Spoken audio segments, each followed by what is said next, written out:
Hello and welcome to another episode of Historic Hindsight. I'm John, that's Tom, and today we're talking about Rob Van Winkle. That's right, Johnny. Earl Van Dorn, which is kind of like Rob Van Winkle. It's what happens when you're a womanizer during the Civil War and you hit on the wrong guy's wife. It doesn't end well for you. You know. I bet I can guess what happens in the 1800s when you make somebody mad. Yeah, you tend to catch a bullet.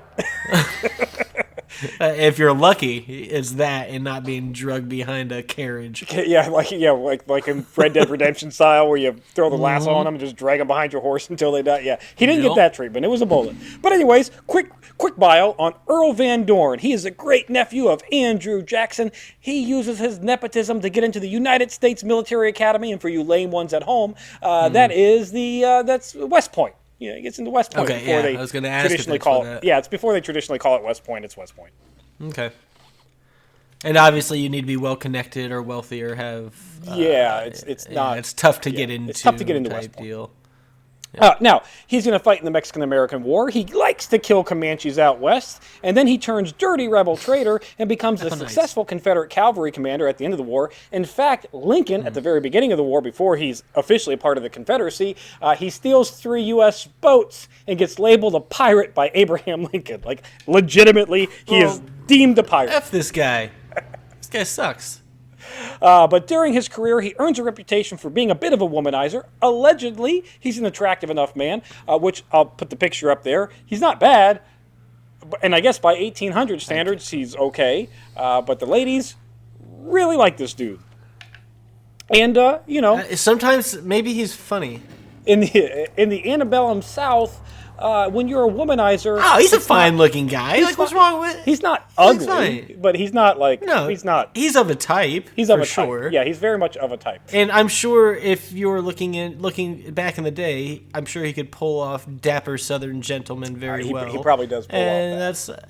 That's true. Yeah, you got bad taste in men. I'm just gonna say it. Yeah. Based on your top fives, your generals, the most attractive. Okay, that was fine. That was okay. But the busted ones was a bad list. It's a bad list.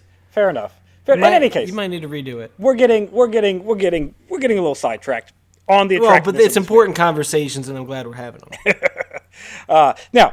Like I said, bit of a womanizer, which in the South, in the antebellum South, is a little, like, you don't, like, holding somebody's hand pre-marriage is a little bit shunned upon. So actually going out and having relations with multiple women is super shunned upon. So he's got sort of a scoundrel in public, reputation. But like, don't get it wrong. Like, people were hussies back then. Oh too. Yeah, but that was typically with slaves. Well, no, that was the forced stuff. I'm talking about the. Oh, the consensual people. Stuff. Oh, okay. Yeah, consensual. Oh. Yes. Yeah. Fair enough. Thanks for bringing it there, though. Well, you're welcome. Like I said, although being reckless was kind of his trait, like scoundrel, reckless, so much so that he liked to outfight his supply lines during battles, which caused him to lose several battles, specifically at Pea Ridge. So, he would go way too fast? Yes. At Pea Ridge, he left his supply wagons behind, and his soldiers were a bit cold. They didn't have the ammunition and the food. And then while the beginning parts of the battle worked really well for him, he winds up losing that battle to less numbers because, we ran out of shit. We ran out of the bullets. You can't win a battle if you got no bullets. Yeah. He's going to run into the same problem in Corinth, but this time due to poor reconnaissance, again, does really well at the beginning of the battle, but he doesn't do his due diligence and, scout, and then that bites him in the ass and he loses that one. All right, so he goes head first into a situation. He just dives straight in and doesn't worry about the consequences or what's going to happen in a week or two or day or an hour or whatever. Now, to be fair, that was when he was commanding infantry. He gets demoted and then given ponies, which he does much better at, and regains his reputation through several really good key victories. To all you Southern lost cause lovers at home, the guy actually was a very competent general, especially by 1863. Wow. He was... By the day's standards. By the day's, I think we've figured out and come to the conclusion that nobody was competent at all back then. You're not. They all were shit at fighting wars by today's standard. They were just bad. There was really no good generals, though. It was no. On either side. So, enough about his bio. Up to the incident. In 1863, after a victory at the Battle of Thompson Station, Van Dorn's going to establish his headquarters at the home of Marine Cheers. It's like Cheairs. Cheers. I'm going to call them Cheers. Cheries. In Spring Mill, Tennessee. So he's sitting in Tennessee. It's 1863. This is right around the time that Tennessee is becoming under Union control, but not completely under Union control yet. So we'll get there. While in the town, he's going to attract multiple women's attention, specifically as being, like he's a party goer. He's a good-looking guy. It's a Southern gentleman, dapped up in his uniform, also, walking around town. He's a redhead, right? Yeah, I think so. Yeah. That's rather exotic. Yeah. Yep. You're not wrong. Especially back then. I mean, today it's exotic. It's like 2% of the population, less than 2% of the population. So like, except I work with like 5 of them, so that's really weird and rare. I mean, well, 2%. I mean, that's still a lot of people. Out of like 30 employees. No, of the total population. Like not 2% of the people that you know personally. Okay. It's bigger than you, Tommy. It's bigger than me. Yep. In any case, he's attracting women's attention. Specifically, one Jessie Helen Kissack Peters. Long name, we're just going to call her Jessie. Jessie is the fourth wife of a prominent local physician by the name of fourth wife of Dr. George Peters, who's also the state legislator in Tennessee. And maybe a serial killer. And possibly maybe, because it's his fourth wife. Dr. Peters is actually 25 years older than Jessie. Oh, gross. This fucking guy. And it's his fourth wife. Not even back then. Not even then. Robbing the cradle.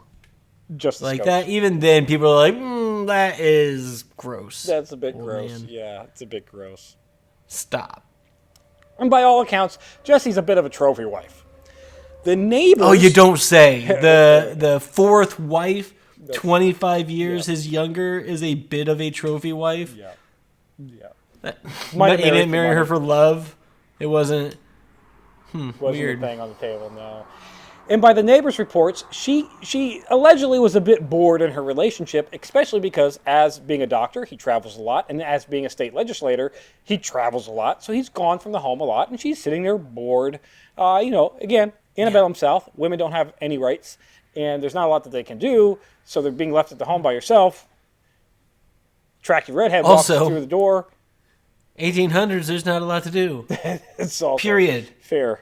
Bottom line. You don't even have like especially if you have money that you don't have to like do the things necessary to survive. Like you don't have to like go and work your fields or work your little homestead area, whatever. You can read a book. You don't have to do that shit. Yeah, what are you gonna do? If you can afford a book, you're gonna go. That's it. Do drugs. There's not even much of that like lying around. Like it's not like no, but there's do opium what you can find. Laudanum, which I guess that could be fun. But anyway, so she's bored. Housewife at home. Enter Earl Van Dorn. The old story. Handsome redhead man comes gallivanting through the town. And Johnny, he's only 16 years her senior. Ah, well, I mean, so basically they're the same age. Could be siblings, could be twins almost. Now, while away on business, Dr. Peters, he's going to leave her alone. Van Dorn is going to begin going to the Peter home and visiting with Jessie, which is like all the communities. Yeah. This gentleman caller is coming to her home, and she's by herself. And Johnny, bad gas travels fast in a small town, Tommy. They're seen, Johnny, can you believe it? They're seen going on carriage rides unchaperoned. The two of them are in a carriage by themselves riding around town. That absolute hussy. Holy cow. She is... this is the classic military wife, though, is it not? Isn't this like that trope where like the she's not a military on deployment? Wife. He's a civilian, but he's gone on business a lot. Oh no, the military guy's coming in, and that's who she's going off with. Yeah. So it's not that trope. All right, I'm on a different area. Different area. Different not thing. That one. This is rich dude abandons wife. Okay, this is bored housewife Yes. finding the adventure. This man. is Jersey Shore wife. Yeah, that's what you got. Got it. Got okay. it. Yep, we're on the same page. So, Townsend gossip. When Dr. Peters comes back home, he's coming back through the town. He's like at his local pub. He's getting a pint before he comes back home, and then like his neighbors are like, "Hey, are you a cuckold?" And he's like, "What? Why are you calling me a cuckold?" It's like, "Oh, dude, your wife is taking carriage rides with this military general by herself. Nobody's chaperoning. God knows what they're up to. Could be hand-holding, could be light pecking, could be gross, I haven't showered in a week sex. Could be bending her over a barrel behind the stables and lifting that dress up. You never, there's a lot of, it's not as easy as that. I know. I'm not going to go through all of the different layers that they have to undo in order to have a quickie, Tommy. There's no such thing as an 1800s quickie. Well, it's just all relative. Everything moves slower back then. Fair enough. So Dr. Peters is pissed. Rightfully so. You call me a cuckold, I'll probably be a little grumpy about that. And I mean, also you're finding out that your wife may or may not be gallivanting around town with some redheaded stud muffin. Yeah. And this is all on April 12th, 1863. It was when he arrives home and gets called a cuckold. So he goes, his wife was like, "Are you fucking around on me?" And she's all like, "No, I would never do such a thing. Why would you say I would do?" It's like, "You've been seen around town with this military dude." She goes, "No, I've never been seen around town. I don't know what you're talking about." So then he goes around. He's like fucking barging in everywhere. That anybody who's going to listen to him, he's like, "Listen, I'm going to fucking shoot Earl Van Dorn in the face or any of his staff members if they ever step foot on my property again. Be warned. I'm giving, this is legal notice. You're going to be shot in the fucking face if you step foot on my property." All right, I don't know the laws back then. It's not legal, but he's saying Could you do that? No, you can't do that. But as I didn't think it was that wild of a West back then. But like, anybody's gonna listen, I'm gonna shoot you in the fucking face if you step foot on my property. That's fair. I mean, we do have like stand your ground laws. It's stand your ground. Trespassers will be prosecuted. No, this is trespassers are going to be shot in the face. You look at my wife the wrong way. It still seems illegal.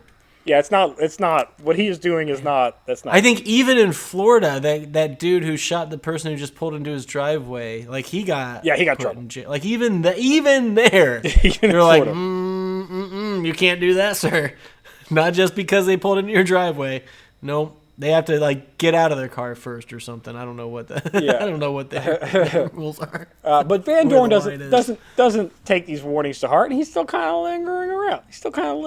So Dr. Peters is like, "Listen, I'm gonna." Because he found himself a lady. He's like, "I'm gonna set up a trap. Here's what I'm gonna do. I'm gonna tell you, Jesse, that I'm going on another trip. But instead of going on said trip, he actually sets up a camp in the backyard in the woods." This is premeditated murder now. We're getting to that. We're getting. If he kills this guy, this is premeditated murder, which I think you already spoiled that he did. So he goes. He sets up his camp in the backyard, just hiding in the bushes, waiting for something to happen. And of course, Earl Van Dorn. No one saw his carriage off. Nobody. And this has been 40 times. You can't. There's no sexting. You can't fucking sit there and like. Husband's gone. Come over. You write the. Yeah. You can't be like, "Hey, what's up?" I mean, I guess telegraphs a thing, so she could have, but that's not like house to house. Yeah, you're not gonna be sending. And you're not gonna be sending like a message by a runner. So at best, that's at best. Like she had to like write a letter that said, "Hey, Earl's got to die." Surely he planned this trip a little bit. He didn't spring it on her, so they had time to figure it out. They had time to figure it out. He doesn't go. Instead, he camps out in the backyard. Earl Van Dorn, he can't help himself, so he comes over to the house, goes to the front door. Allegedly, when Dr. Peters sees him go through the front door, there are two stories. He goes into the house and sees him in a romantic embrace. That's story number one, which I believe that, because like if you see Earl Van Dorn, who you've threatened to shoot if he comes on your property again, if you see him come on your property, you're probably not going to continue to wait in the bushes and wait for something to happen. You're probably going to confront him relatively quickly. Well, it might. It depends. Unless he is a cuckold. Exactly. That's what I'm saying. Like, heard some videos online. Yeah. So where some people are into that. Story number 1, sees him walk in the front door. Once he sees them walk in the front door, he goes into the front door and sees them in a romantic embrace, which I'm assuming is kissing. The second story is he finds them in bed together, Oh. Which then takes more time than just... He waited then, Yeah. Either way... Because that's at least... I mean, even if it is like barge through the door, throes of passion, let's go, do this as quickly as possible, and rip each other's clothes off, that's a good 10 to 12 minutes. Unless she was naked waiting for him. That but would even be then, it. Yeah, but or even in then, like just a house coat or something, whatever. But even then, a robe. Guys have jacket, vest, shirt, pants, and then like this whole onesie thing up underneath that they like to wear for long underwear. So we don't know what action. But in any case, he saw him with her. Yes. In some capacity. He's going to draw a pistol and then, like, I fucking warned you, and now I'm going to do it. 2 stories again. The first story is that Earl Van Dorn pleads with Dr. Peters, don't shoot me, like, spare your wife. Don't blame her for this. All me. Can't blame me. Smoking hot is what it is. But don't, like, murder me in front of her. Like, think about the damage that's going to do to her. And then he's like, okay, cool, fair, leave. The other story is that seems unlikely because I don't think they thought about mental health, probably not, long-term effects and PTSD at that point in time. The other story is that she pleads for his life, and then either way, makes sense. Dr. Peters lets Earl Van Dorn leave. 2 weeks. Okay. 2 weeks go by. Dr. Peters is just fucking. He's been sitting in. He's seething. Oh, he's been sitting in this. So sometimes when you get upset, you go on a walk and you come back and you feel better. You realize, you know what? Maybe I was being a little dramatic. No, he's like, you know what? No, I underreacted, and as a matter of fact, I missed an opportunity that I had. And now I'm mad that I wasted that opportunity also to do the thing, because now I'm a liar. I said I promised I was going to shoot you in the face, and I didn't. Now I'm a liar, and a fool, and a cuckold. Holy shit, this poor guy. Poor guy. So he's sitting there, he's seething. 2 weeks go by. In the meantime, Earl Van Dorn does nothing. He doesn't change his headquarters. He doesn't get out of fucking town. He doesn't even put more security at the front that says, hey, look, if Dr. Peters comes by, give me a heads up. You think this is Earl Van Dorn's first time being held at gunpoint after being caught with somebody's wife? Probably not. Given his reputation, probably not. No. So 2 weeks go by. Dr. Peters goes to Earl Van Dorn's headquarters at the Chair's Mansion. He goes, and he's brought right. The guards recognize him, like the fucking Earl Van Dorn's underlings. They're like, hey, that's Dr. Peters. He's been here before. He needs to get written orders to go through Confederate lines. So he's probably here just to go visit Earl Van Dorn to get orders so that he can go through Confederate lines. So they welcome him right in. He goes to Earl Van Dorn's room where Earl Van Dorn is sitting at his desk, writing at his desk with his back turned. And then... Yeah, probably writing, hey, don't worry, I heard your husband's going on another trip. I'll be there to give you the business. Probably. At which point, Dr. Peters pulls out a very small Derringer pistol and pops him in the back of the head. Not, hey, all right, so he's not a villain. This is just, bam! Yeah, no, his brain shut off. Yeah. When he let him leave. Yeah. And then it turned back on in that moment. He's like, this was my opportunity. Bam! Shoots him. Okay, a little bit the of daughter murder. of the chair, chair's daughter, she sees the aftermath, runs outside, and is like, fucking Dr. Peters just shot Earl Van Dorn. Earl Van Dorn's underlings go running in, and they find him unconscious on the ground with a bullet hole in the back of the head. What happened here? He's going to die 4 hours later. That's a rough 4 hours. Probably not. I guess he doesn't wake up. So he never wakes up. Yeah, so okay. That's good. The bullet actually gets lodged right behind his forehead. And he dies because, blood is pouring in and hemorrhaging. Kind of the hole. Is it the hole in his brain in the 1850s? Is that the part? It's the Lincoln death. Not instantly. You're gonna have a couple of hours of what sort of suffering, but probably not because you're unconscious. Your body's just still operating. That's it. That's never all regains. that's happening. Your body is just chugging along for a little bit. Never regains consciousness. Dr. Peters is going to be arrested. And he's like, yep. Sure. Did it. Yeah. Dude made me a cuckold. Clearly. Okay. And while being detained, he tells the story of what happened. You're a real man. Don't worry. It's a big man now. It's fine. And while being detained, he tells the story of what happened. And everyone's like, don't blame you. And he winds up never seeking trial. Don't blame you. It never goes to trial. If he never gets convicted. You did it the first time. Yeah, no, but they don't. That's literally premeditated murder, cold-blooded murder. At this point, yeah, it's not in the first degree. If he did it, when he walked in on them, in the heat of it, whatever. They literally created laws about that. This is premeditated murder. Yeah, this is straight up. This is not that. Yeah, that ain't it. And he gets away with it because it's the antebellum South, and you're like, you have a right to murder your adulteress's lover. That's all right. Now for the aftermath, Johnny, and the conspiracy theories. I mean, I guess it's sort of at that time it would be akin to like destruction of property or whatever, and you're allowed to protect your property, right? Yeah, it's probably not. It's probably like that. It's probably not that far off of that. All right, so someone steals your car. Aftermath, Johnny. Conspiracy theories. So shortly after the incident, murder him though. Dr. Peters is going to divorce Jessie. Jessie is also pregnant. After all that, he killed man. So allegedly, Dr. Peters killed not because of the affair, but because Jessie's pregnant. And it's probably. Also allegedly, Dr. Peters is going to take an oath of loyalty to the United States in Memphis, Tennessee, and that perhaps this was a federal plot to take out a successful Confederate general. A little far-fetched on that point. Until you realize... think we sent in some sexy redheaded soldier to... No, not that part. The killing, just, hey, okay. You know this guy, you want to kill him for us? There were a lot of assassination plots during the Civil War where, like, the Union was accused of specifically targeting people to murder. This guy was just stuffing my wife. Yeah.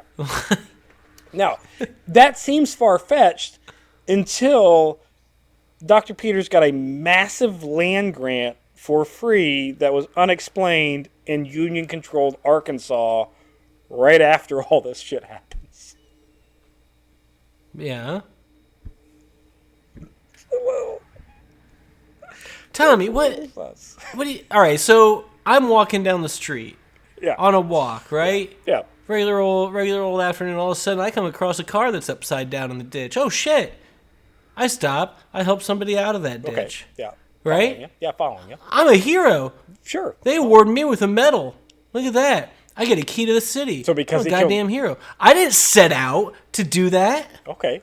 I happened to be there. So because They're just thanking me because he happened to kill him. He gets all right. Sure. They didn't care why. He was important. He got rid of him. They don't care why he did it. They don't ask how. They ask how many. Fair enough. Also, after everything's said and done, after divorcing Jessie, him and Jessie are actually going to reconcile, and she's going to take care of him up until his death, because he's fucking 25 years older than her. It doesn't really matter. Right? Yeah, I forgot about that. Yeah. So that's lesson learned. What a dickhead! Even as a dapper gentleman, maybe don't sleep with a married man's wife. Also, don't kill people over that. That's also, yeah. Just do the divorce thing. Yeah, that's a lot easier, cleaner. Do that part. Legal. Yeah. You don't end up in jail. You don't. I mean, he also didn't end up in jail either. So really, but this is not the 1800s. This is there will be today you can't get away with it. If you're unless you're rich, unless you're a state legislator. Then you're probably going to still get away with that. That's it for this week in Historic Hindsight. Thanks for listening. Be sure to subscribe, rate, and review, and join us next week when we don't get targets put on our backs